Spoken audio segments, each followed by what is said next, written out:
పంజాబ్లోని శ్రీ ముక్తసర్ సాహిబ్లో ఉన్న బాణాసంచా ఫ్యాక్టరీలో ఘోర ప్రమాదం జరిగినటువంటి బ్రేక్ న్యూస్ చూస్తున్నాం। ఈ ప్రమాదంలో 4 ప్రాణాలు కోల్పోయారు। క్షతగాత్రుల్లో పలువురి పరిస్థితి విషమంగా ఉంది।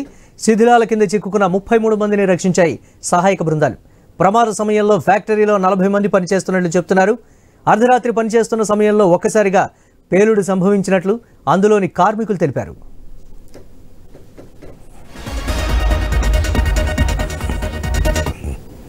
आंदी है इधर लफ्ट दिसी आंदी है।